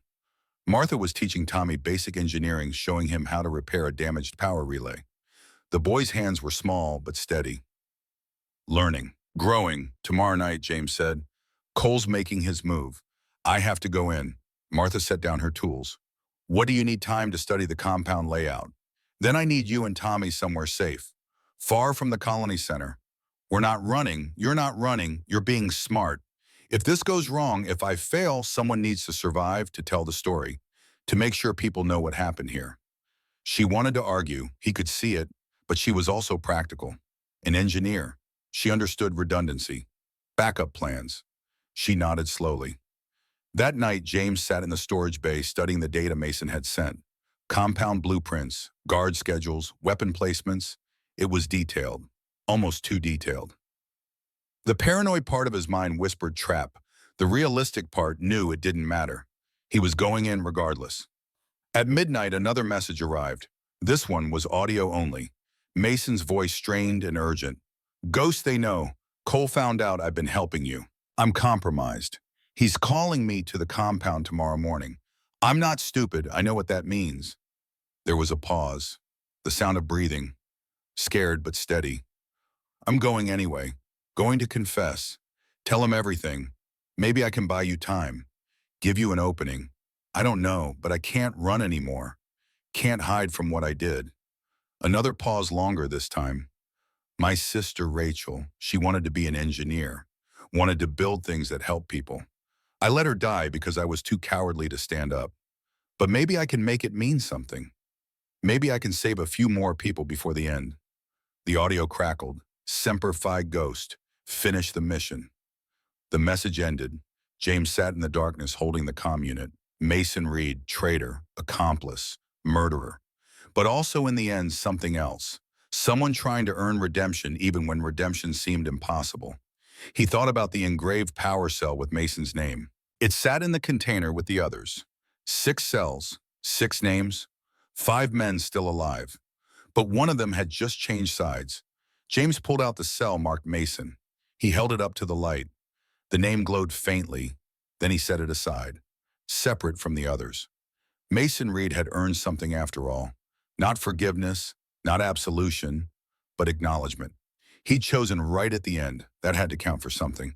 Morning came cold and clear. James was already awake, had been for hours. Sleep was a luxury he couldn't afford. Not yet. Maybe not ever again. At 0800 hours, his motion sensors picked up movement near the station. Single rider, approaching slowly. James grabbed his rifle and moved to the roof. Frank Dalton sat on a hoverbike at the edge of the defensive perimeter. His right arm was in a sling shoulder bandaged where James's shot had hit him. His face was gray with pain and exhaustion, but he kept his hands visible, non-threatening. James aimed but didn't fire. "What do you want, Frank?" The big man's voice was rough, hoarse. "To tell you something. My brother Jesse, he's stable, getting treatment in the colony clinic. We're leaving, taking the next shuttle out, going as far from Cole as credits can carry us. Smart move." "Yeah." Frank looked down at his boots, then back up. "I also wanted to say I'm sorry for what we did, for what I let happen. You were our brother Ghost. I should have stopped Cole." "Why didn't you?" "Because I was afraid. Of him. Of being poor again. Of going back to nothing. Fear makes cowards of good men." James lowered the rifle slightly. "Where's Cole now, compound?" "Locked down tight. He called Mason in this morning. We all knew what that meant." "Is Mason dead?" Frank's expression said everything. "Didn't see it myself, but I heard the shot. Cole doesn't forgive betrayal." James felt something cold settle in his chest. "When?" "About an hour ago. Thank you for telling me." Frank started his hoverbike. "For what it's worth, I hope you kill him. Cole stopped being the man we followed years ago. Now he's just a mad dog that needs putting down." He rode away, disappearing into the red dust. James watched him go. 2 of the 7 were gone now. Wade dead, Pike fled, Frank and Jesse leaving. That left only Cole and Mason. Dead because he'd tried to make things right. James descended from the roof. Martha was waiting Tommy beside her. She saw his face and understood. "Mason," he nodded. She closed her eyes briefly. Grief for a man she'd never met but who'd given them crucial intelligence. Who'd sacrificed himself so others could live. "What now?" Tommy asked. James checked his rifle. Loaded the power cell marked with Cole's name. "Now I finish it." He spent the day in preparation. Checked every piece of equipment, every weapon, every tool. This wasn't just combat, it was closure. The end of a story that started 10 years ago with betrayal and blood. At 1800 hours, James pulled Martha aside. "I need you to take Tommy and go. Now, before it gets dark. There's a safe house, coordinates in the data chip I'm giving you. Wait there until you hear from me, and if we don't hear from you, then contact the Colonial Marshal. Tell them everything. Give them the evidence Mason collected. Make sure Cole doesn't win, even if I lose." She took the chip, gripped his hand briefly. "Marine," she said, "it was goodbye and good luck, and please don't die," all wrapped in one word. Tommy hugged him again. "Sergeant Hops stays with you," the boy insisted. "For luck." James accepted the worn rabbit. "I'll keep him safe." He watched them drive away, hover truck disappearing into the dusk. Then he was alone with his rifle and his memories and the knowledge that tonight, one way or another, the ghost would finally rest. At 2200 hours, James's comm unit chirped one last time. Video message. No return address. He opened it. Mason Reed's face filled the screen. Battered, bloodied, but alive. Barely. He was in some kind of holding cell. Cole's compound. Private prison. Ghost Mason wheezed through broken ribs. "If you're seeing this, it means the dead man switch I set up activated. Which means I'm dead. Cole shot me about an hour ago. Left me here to bleed out. Poetic, I guess. Die alone in a cell." He coughed. Blood flecked his lips. "But I got you something before the end. Complete access to the compound security system. Back doors. Override codes. Shield generator controls. Everything. It's all in the attached files. Use it. End this." Mason's eyes focused on the camera with sudden intensity. "And Ghost, I know I don't deserve forgiveness. No, I'll die with blood on my hands. But maybe you can make it mean something. Save the colony. Give them their lives back. That's all I can ask." He smiled weakly. Semper Fi. Always faithful, even at the end. The video ended. James opened the attached files. Mason had been thorough. Security layouts. Guard positions. Shield generator overrides. And most importantly, a 30-minute window where the compound's defenses would be completely offline, starting at 0100 hours. Mason Reed had bought him victory with his life. James stood, shouldered his rifle, and checked his prosthetic arm. The combat-grade hardware hummed, ready for violence. He thought about Cole, about brotherhood, about the moment trust became betrayal. Tonight that betrayal ended. He rode toward Redemption Falls as the moons rose. Behind him, the mining station sat dark and empty. Ahead, the colony glowed with nervous light. Everyone knew something was coming, could feel it in the air, like static electricity. In his pocket, Sergeant Hops nestled safe and secure.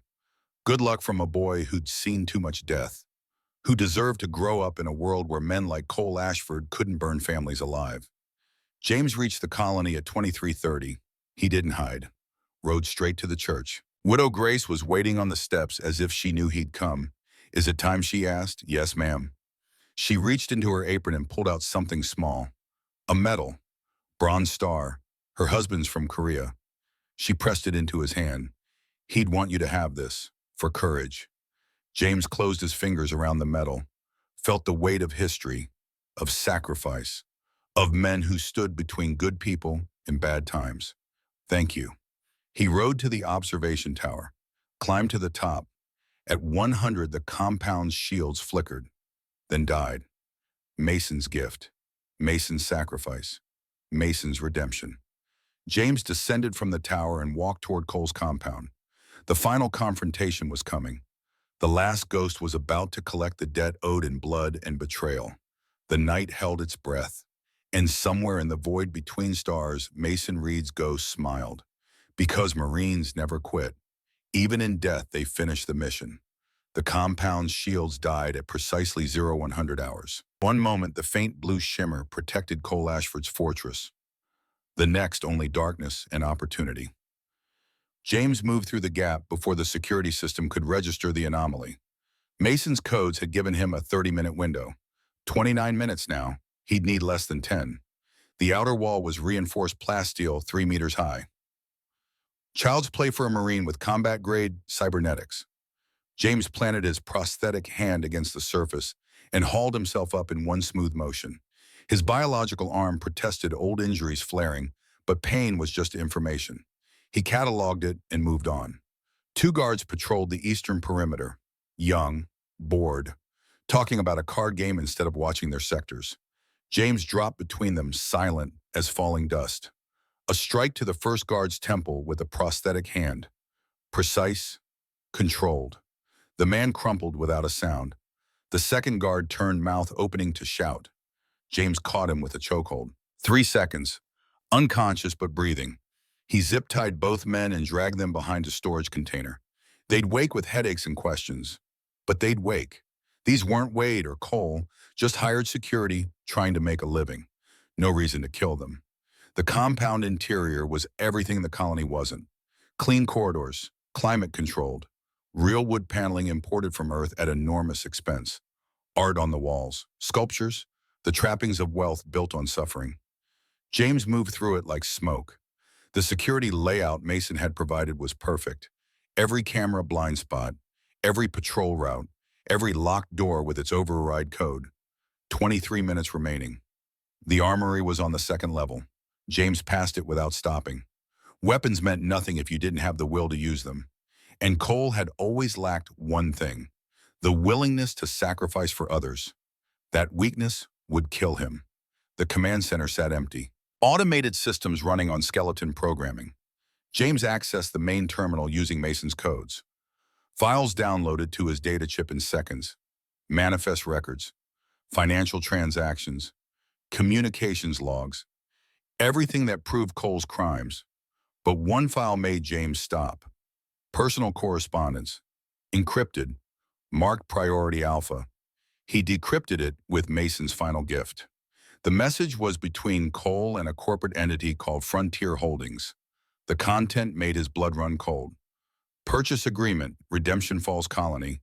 Complete transfer of ownership, including all mineral rights and resident labor contracts. Frontier Holdings would acquire the colony for 60 million credits. The residents would become indentured workers, debt slaves bound to the corporation for life. Cole had sold them. All of them. Every man, woman, and child. Sold them like livestock to fuel his escape and his next empire. The transaction was scheduled for completion in 48 hours. James downloaded everything, closed the terminal, moved deeper into the compound. The vault was exactly where Mason said it would be. Basement level, behind a false wall in what appeared to be a wine cellar. The security was impressive: retinal scanner, fingerprint reader, pressure-sensitive floor. But Mason had planned for this too. Override codes bypassed the biology. Careful footwork avoided the triggers. The vault door swung open with a pneumatic hiss. Inside, stacked floor to ceiling, sat the evidence of a decade of theft. Titanium ingots, each one worth thousands. Hundreds of them. The heist money, the blood price of betrayal, 40 million colonial credits in raw ore. But it was what sat beside the ingots that made James pause. A photograph, old, faded, protected in a preservation frame. The image showed two boys. One was 12 tall for his age, dark hair, protective stance. The other was 10 smaller, holding the older boy's hand. Both wore the gray uniforms of a military orphanage. Both looked at the camera with the hollow eyes of children who'd learned early that trust was a luxury they couldn't afford. Behind them, a sign read Martian Colonial Orphanage, District 7, established 2157. James picked up the frame with trembling hands. He knew this photograph, had seen it before, but his mind had buried the memory, locked it away in the same dark place where he'd hidden the pain of betrayal. Cole Ashford wasn't just his commanding officer, wasn't just his squad mate. Cole was his brother. The memories came flooding back like a dam bursting. The orphanage, the older boys who'd bullied James for being small, for being weak, and Cole, 2 years older, stepping between them with fists raised and fury in his eyes. "You touch my brother again," young Cole had said, "and I'll end you." They'd grown up together, enlisted together, fought together through 3 campaigns, saved each other's lives more times than either could count. Brothers not by blood, but by choice, by shared foxholes and desperate battles, by the bond that forms when you trust someone with your life. And Cole had destroyed it all for money. James set the photograph down carefully. His hands were steady, his breathing controlled. But inside, something cracked. The last piece of armor he had built around his heart. The final wall that kept him from feeling the full weight of the betrayal. Cole hadn't just killed a squad mate, he'd murdered his brother. Behind him, speakers crackled to life. Cole's voice filled the vault. Smooth, controlled, but with an edge of something underneath. Fear. Or maybe regret. "Welcome home, little brother." James turned slowly. A holographic projector activated, throwing Cole's image into the center of the vault. Life-size, realistic, but ultimately just light and programming. A ghost talking to a ghost. "You found the picture," Cole said. "Good. I wanted you to remember before the end. Wanted you to understand what you meant to me." Meant. Past tense. The hologram smiled. Cole looked older than he had in the saloon. Tired. Lines around his eyes that hadn't been there before. "What we had, ghost, that was real. You were my brother. Only family I ever had." Then why the hologram's smile faded? Because family doesn't pay for empires. Because sentiment gets you killed in this galaxy. Because I looked at the future and saw 2 choices. Stay loyal and poor, or take what I needed and become something more. You became a monster. I became powerful. There's a difference, no? James said quietly. There isn't. The hologram flickered. Behind James, a door hissed open. Real footsteps. Real breathing. Cole Ashford stepped into the vault, plasma pistol in hand, but lowered. Not threatening. Not yet. He looked worse in person. Hollow. Like something essential had been carved out and replaced with ambition and greed. His expensive clothes hung loose on a frame that had lost weight. His eyes, once sharp and calculating, now darted nervously. You really survived, Cole said. 10 years in that pod. The odds were astronomical. Marines don't quit. No, we don't. Cole laughed bitterly. That's what made you dangerous. I should have shot you in the head. Made sure to you. But I couldn't. Even then, even choosing power over brotherhood, I couldn't bring myself to do it properly. That's the difference between us. I could have killed you a dozen times since I came back. I chose not to. Cole raised the pistol slightly. And look where mercy got you. Trapped in my vault. surrounded by my security. You walked right into the trap, Ghost, just like I knew you would. Your security is offline. Mason saw to that before he died. Cole's expression hardened. Mason. Traitor. I gave him everything. Wealth, purpose, and he threw it away for sentiment, for a dead sister who was too stupid to keep her mouth shut. She was 12 years old. She was a liability. Cole's voice was cold now, clinical, like discussing a failed investment. Just like that Harper girl. Just like anyone who threatens what I've built. What you stole. Semantics. They stood in silence. The vault hummed softly around them. Climate control, maintaining perfect temperature for the fortune in titanium. James could see the boy in the photograph somewhere behind Cole's eyes. But that boy was buried under years of ambition and murder. I'll give you a choice, Cole said finally. Same choice I offered 10 years ago. Take half the gold, 50-50 split, leave this planet, let me finish the sale to Frontier Holdings, walk away rich and alive, and the colonists become corporate property. It's already arranged, papers signed, nothing you can do to stop it, except kill you. Cole smiled. It was a terrible thing to see. Empty, mechanical. Then we end this the old way. You and me, main courtyard, dawn, fair fight, no tricks. Winner takes everything. If I win, colony goes free. Sale canceled. Gold distributed to the people.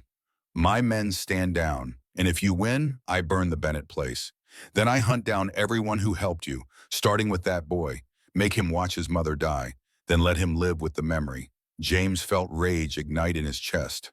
White hot, purifying, but he controlled it, channeled it. Rage made you sloppy, made you miss. He couldn't afford to miss. Dawn, he said, main courtyard, just you and me. Cole holstered his pistol. Until then, you're my guest. I've prepared quarters. We'll spend our last night as brothers. Talk about old times. Remember what we were before it all went wrong. I remember perfectly. You were my brother. Then you chose to be my murderer. Can I be both? No, James said. You can't. Cole's quarters were obscene.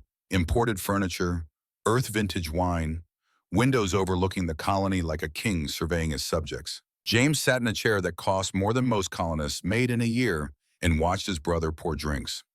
To old times, Cole said, raising a glass. James didn't touch his. Tell me when it changed. When did you stop being the boy who protected me? Cole drank. Set the glass down, stared at the amber liquid. Titan campaign. Remember that? James remembered. They'd been 24. Marines, brothers in arms and blood. The assault on Titan Station had gone wrong. Casualties were catastrophic. They had held a quarter for 6 hours against overwhelming force. Back to back, fighting until their weapons overheated and their arms screamed. We saved 30 Marines that day. Cole continued, held that quarter while they evacuated. Got medals, commendations. You know what we got after we rotated home? Nothing, worse than nothing. We got discharged, budget cuts. Corporations didn't want to fund the military anymore. Not profitable, so they cut us loose. 2 decorated Marines, heroes. Dumped on the street with a handshake and a small pension. That's when I learned the truth of Ghost. The galaxy doesn't reward loyalty. It rewards power, money, the willingness to take what you want instead of waiting for it to be given. So you became what you fought against. I became realistic. Cole poured another drink. That heist wasn't random. I'd been planning it for years. Watching, waiting, learning how the system worked, how to beat it. And we were just tools. You were my brother, but brotherhood doesn't build empires. James stood, walked to the window. Below Redemption Falls slept uneasily. Lights flickered in windows. People awake, afraid, hoping. Tomorrow would decide everything. You could have had both, he said quietly. Power and loyalty. Built something legitimate. Use the gold to create instead of destroy. Too slow, too uncertain. I wanted guarantees. There are no guarantees, only choices. You chose wrong. Did I? Cole joined him at the window. Look at what I built. This compound, my wealth, my power. I'm going to leave this rock with 60 million credits and start fresh somewhere else. Build an even bigger empire.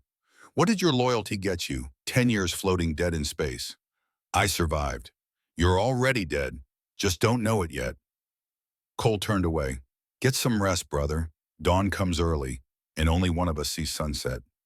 James was locked in a guest room. Luxurious prison, but the door was reinforced. The windows barred. No escape until Cole wanted him out. He lay on the bed staring at the ceiling and thought about the boy in the photograph, about promises made and broken, about family. His comm unit vibrated. Incoming message. Martha's encryption. He opened it. Tommy and I are safe, waiting at the coordinates. Please come back to us. James typed a response. I will, no matter what it costs. He thought about the carved power cell in his rifle. Cole's name etched in the metal. He'd made those bullets as promises. One for each betrayer. Wade was dead, the others fled or changed sides. Only Cole remained, and tomorrow at dawn, James Sullivan would fulfill the last promise. The sun rose red and angry. Both stars climbed the horizon together, painting the world in shades of blood and gold. The courtyard of Cole's compound was a killing ground. 50 meters of open space. Nowhere to hide, nowhere to run. Just two men in the weight of history.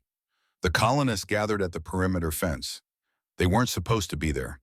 Cole's remaining guards tried to move them back, but something had shifted in Redemption Falls. The people had stopped being afraid. They stood their ground, quiet, determined, bearing witness to the reckoning. Martha and Tommy were there. James could see them through the fence. The boy clutching Sergeant Hops. The woman who'd given him shelter when the whole galaxy wanted him dead. He nodded to them. A promise. I'll come back. Cole emerged from the compound. Black combat armor, custom plasma pistol at his hip. He looked like something from a recruitment poster. Polished, professional, perfect. But his hands shook slightly. James saw it. So did the crowd. The colonial marshal stood between them. An older woman named Chen. She'd been forced to officiate this farce, but her face showed what she thought of it. Disgust, resignation, hope that maybe, just maybe, the nightmare would end. Rules are simple, she said.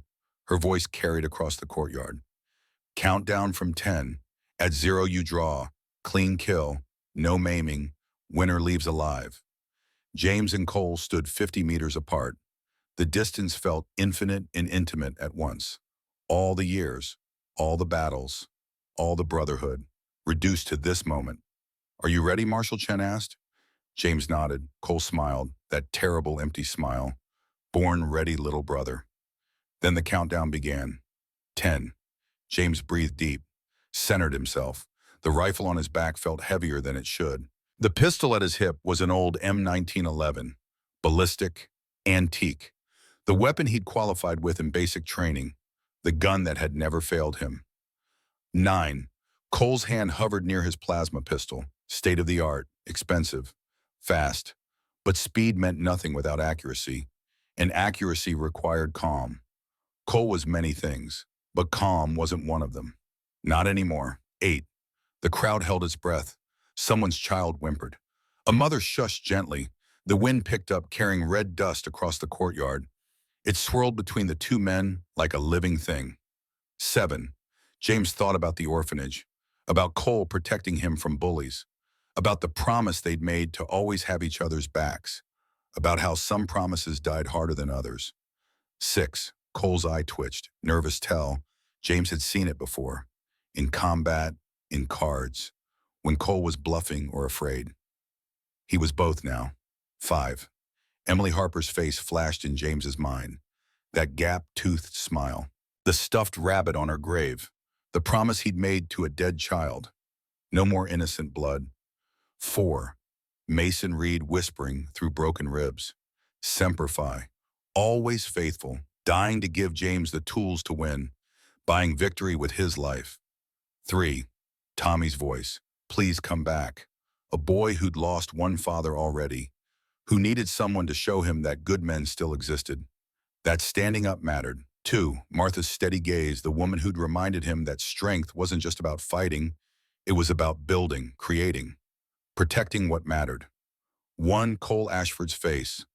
Brother, commander, betrayer, the man who'd chosen power over everything that made life worth living. 0. The world slowed. Time stretched like taffy. James could see individual dust motes hanging in the air, could count Cole's heartbeats in the pulse of his neck, could feel the weight of every choice that led to this moment. Both pistols cleared leather simultaneously. Cole fired first. Plasma bolts screaming across the distance. Superheated ions that could punch through armor, through flesh, through bone. James dropped and rolled left. Pure reflex. Training so deep it bypassed conscious thought. The bolt seared past his head close enough that he felt the heat, close enough that his hair singed.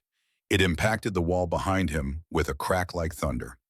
James fired from the ground. The M1911 bucked in his hand. Ballistic round, subsonic. Precise, it crossed 50 meters in half a second and hit Cole's right shoulder. The impact spun him. The plasma pistol flew from nerveless fingers, clattered on stone. But Cole wasn't done. His left hand went for a backup weapon, smaller, concealed. James saw it and rolled again. Second shot, left arm this time. Another disabling wound. Cole dropped to his knees, both arms useless. Blood spreading across his expensive armor. His face twisted with pain and rage, and something that might have been relief. James stood slowly, walked forward, the pistol steady in his hand. The crowd was silent, not celebrating, not grieving, just watching justice finally arrive after 8 years of waiting.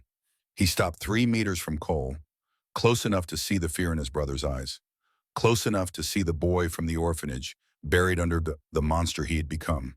"Do it," Cole gasped, blood on his lips. "Finish it. I would have killed you." James aimed at Cole's head, center mass between the eyes, impossible to miss at this range. The power cell in the rifle on his back had Cole's name carved into it. This moment was predestined, written in the stars 10 years ago, when betrayal turned brothers into enemies. His finger tightened on the trigger and stopped. No. Cole's eyes widened. "What, I'm not you anymore," James said. His voice was steady, calm. "I was once, 10 years floating in that pod. I became everything you are. Cold, angry, dead inside.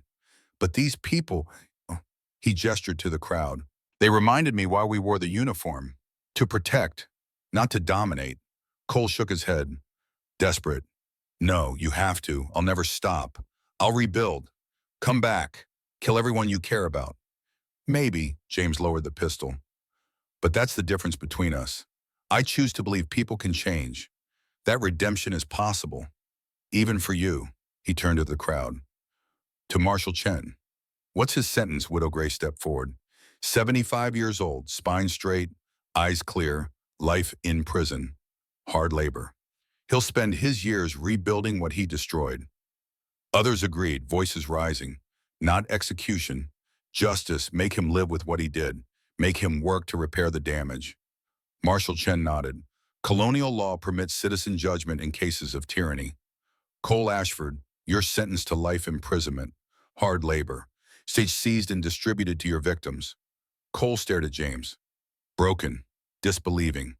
"You're letting me live. I'm making you live with what you did." "That's worse." Guards moved forward, cuffed Cole's uninjured legs, prepared to haul him away. But before they did, Cole looked at his brother one last time. "You're a better Marine than I ever was," he whispered. "No," James said.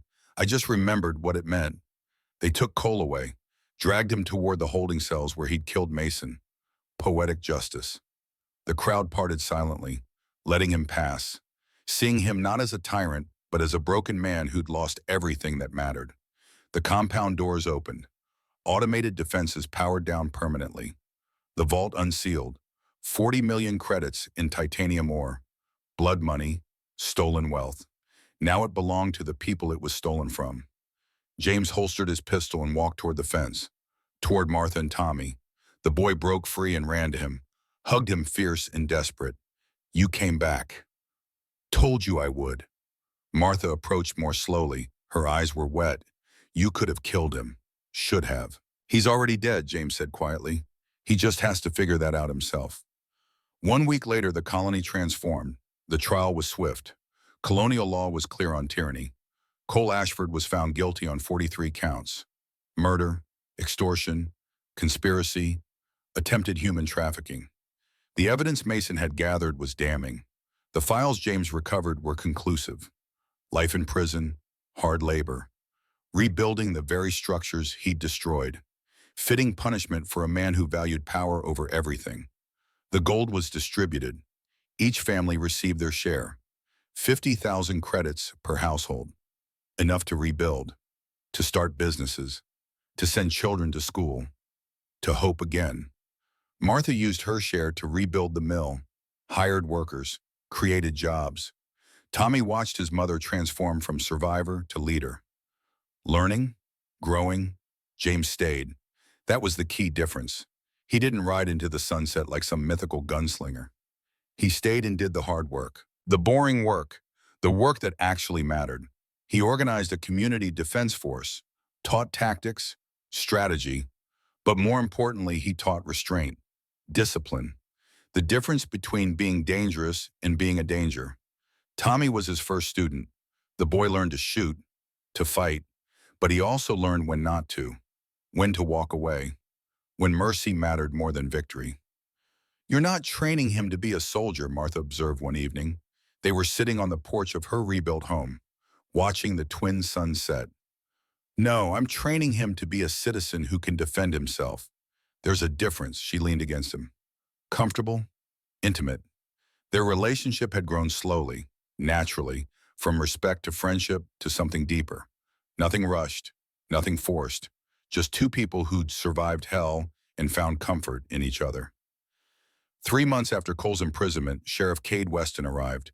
He was an Outer Rim marshal, grizzled, experienced. He'd been investigating disappearances on Nova 7 for 6 months. Now he had names, bodies, evidence. He found James teaching a class on emergency medical response, practical skills, how to treat plasma burns, seal pressure suits, save lives. James Sullivan, Weston asked. The class went silent. James stood slowly. "That's me. I'm Marshal Weston. Need to ask you some questions about the deaths of several men. Wade Carver, Frank and Jesse Dalton. Others, they were self-defense," James said calmly. "Defense of others. I have documentation. Witnesses, video evidence." Weston interviewed everyone. Colonists, guards, even Cole in his cell. The former tyrant was broken, hollow. He confessed everything. How he'd murdered James, how he'd terrorized the colony, how Sullivan had acted in lawful defense. After 3 days, Weston made his decision. Legally, he told James, "I should arrest you. Multiple homicides, vigilante justice. But the law isn't always justice." James waited. "My report will say Cole Ashford's criminal organization turned on itself. Internal power struggle. James Sullivan acted in lawful defense of Redemption Falls Colony. Case closed." He extended his hand. "You're a good Marine, Sullivan. The Corps would be proud." James shook it.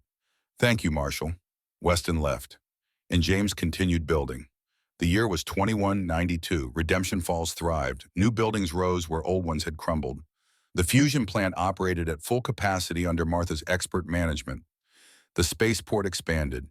Trade increased. Children laughed in streets where fear had once reigned. At the center of the colony stood a new structure. Emily Harper Memorial Academy, a school, a library, a community center, built with Cole's blood money, transformed into something beautiful. James Sullivan taught there 3 days a week. Today's lesson was colonial history. 15 students aged 12 to 16. Tommy Bennett sat in the front row, 15 now, tall, strong, confident. A teaching assistant. "Mr. Sullivan," a student asked, "why did Cole go bad? He was a Marine like you." James considered the question. Gave it the respect it deserved because he forgot what the title meant. Marine isn't just a rank, it's a responsibility to protect those who can't protect themselves. When you put yourself first, you lose what made you special. Tommy spoke up. "My father died protecting others. Mr. Sullivan saved us because that's what real warriors do." James nodded. Proud. "Your father was a brave man. He stood up when it mattered." After class, James walked to the cemetery. It was something he did every week. A ritual, a remembrance. The graves were well maintained now. Emily Harper's marker had been replaced with proper stone. The stuffed rabbit was gone, replaced by fresh flowers. Someone in the colony he never learned who kept it decorated. Wade Carver's grave was there too, and Mason Reed's. Even enemies deserved burial, deserved remembrance. The dead couldn't hurt anyone. Only the living could do that. James placed small American flags on each grave. Emily, Mason, even Wade, all victims in their own way. Of greed, of fear, of a galaxy that valued profit over people.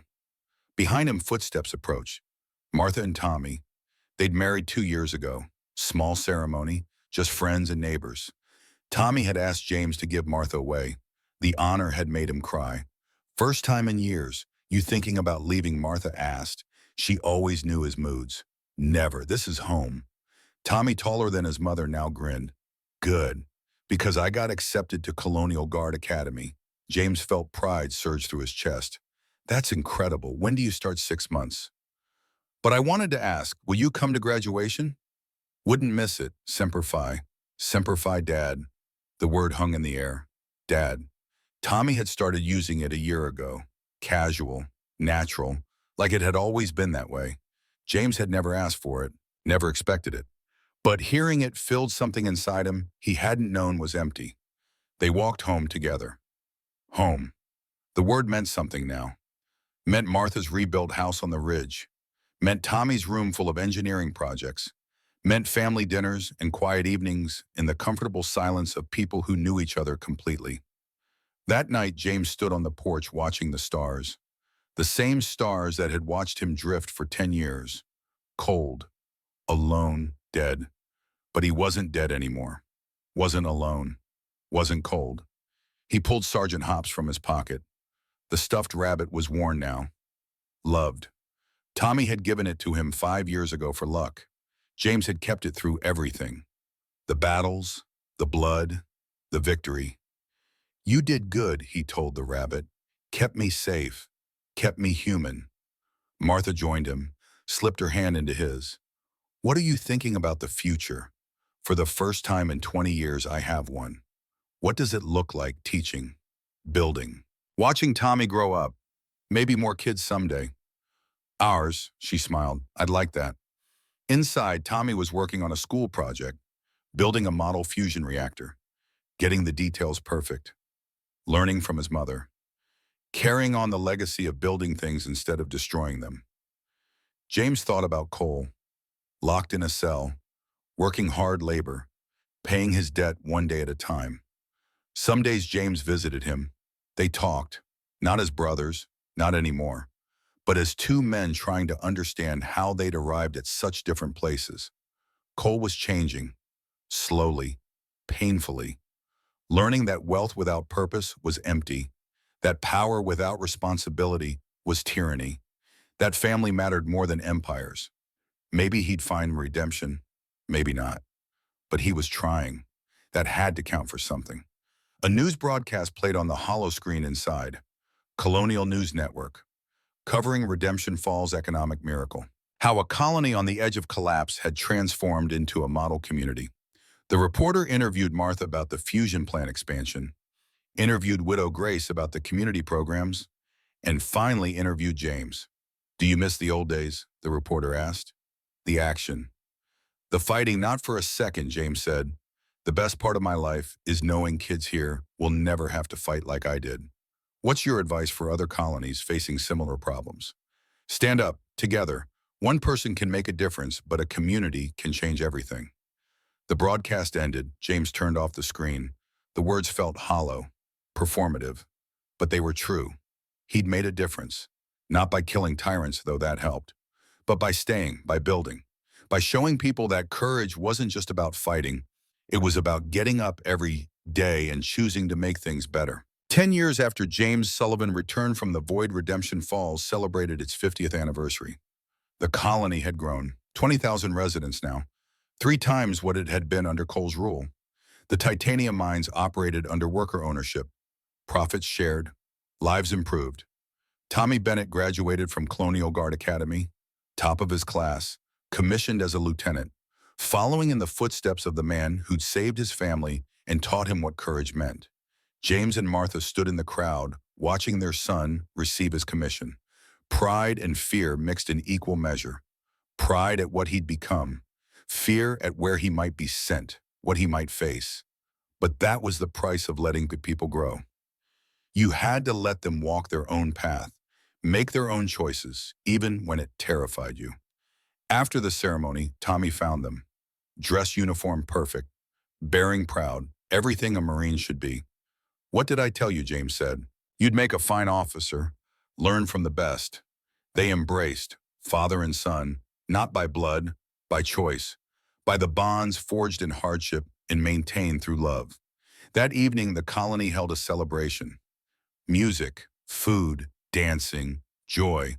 The kind of joy that only came from people who remembered darkness and chose light. James stood at the edge of the festivities, watching.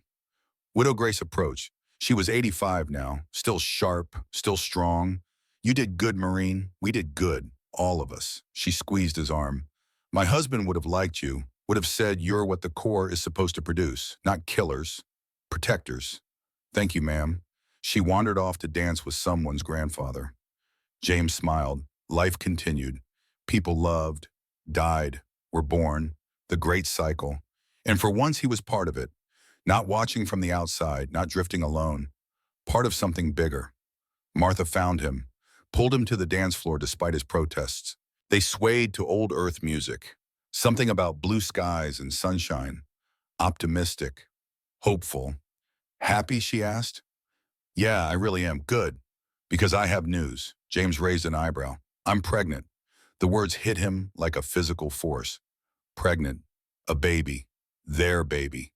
Proof that life continued, that ghosts could become human again. That redemption was real. He kissed her, deep, long, pouring 10 years of gratitude and love into the gesture. When they broke apart, both were crying. Boy or girl, he managed. Too early to tell, but I'm thinking names. If it's a boy, maybe Mason. After the man who saved us all, Mason Sullivan. I like it. And if it's a girl, Emily. James nodded, unable to speak. Emily. For the little girl whose death had sparked his return, whose memory had driven him to make things right. A name carrying both grief and hope. "Perfect," he whispered. The celebration continued into the night. Children ran between dancers. Old people told stories. Young couples stole kisses. Life. Messy. Beautiful. Real. At midnight, James excused himself, walked to the cemetery one last time. The graves were dark except for solar lights marking each name. He knelt by Emily Harper's stone. "You'd be 20 now," he said to the darkness. "Maybe in college, studying engineering like your dad, making the galaxy better." He placed a hand on the cold stone. "I'm sorry I couldn't save you, but I made sure no more kids burn. Made sure people like Cole can't hurt anyone else. That's all I could do." The wind carried his words away. No answer came. The dead didn't speak. But James felt something. Peace, maybe. Closure. The knowledge that he'd fulfilled his promise. He stood and looked across the cemetery. Wade, Mason, the hired guns. Even a simple marker for Cole, who died in prison 3 years ago. Heart attack. Sudden. He'd been working in the community garden, teaching younger inmates how to grow vegetables, trying to make amends. They'd buried him here, not with honor, but with acknowledgement. He'd been human once, had made terrible choices, but in the end he'd tried to change. That had to mean something. James walked back to the celebration, back to light and music and life. Martha waited at the edge of the square, the one hand on her still, flat stomach, their future growing inside her. Tommy stood with friends laughing at some joke, strong, confident, ready to face whatever came. The colony spread around them, thriving, growing, proof that one person standing up could change everything. But only if they stayed. Only if they built instead of destroyed. James took Martha's hand. "Shall we go home?" "Yeah, let's go home." They walked through streets James had once saved with blood and violence.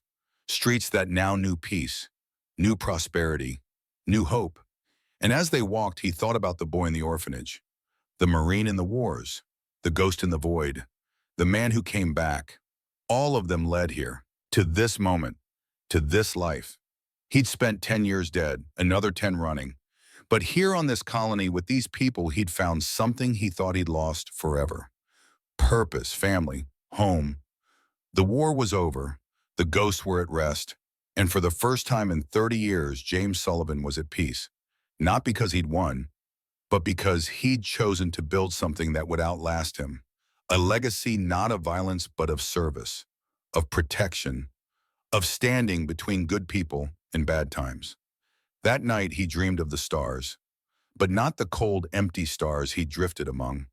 These were warm, welcoming, calling him not to wander, but to stay, to teach, to love, to be the man Cole could have been if he'd made different choices. And when morning came, James woke beside Martha, rose to make breakfast for his family, prepared lesson plans for his students, lived another day in the peace he'd fought so hard to create. Some men are defined by their past, others by what they build from the ashes. James Sullivan chose to build, and in doing so became more than a warrior, more than a ghost, more than a survivor. He became a father, a teacher, a guardian, not of a nation but of a home, semper fidelis, always faithful, to the end and beyond.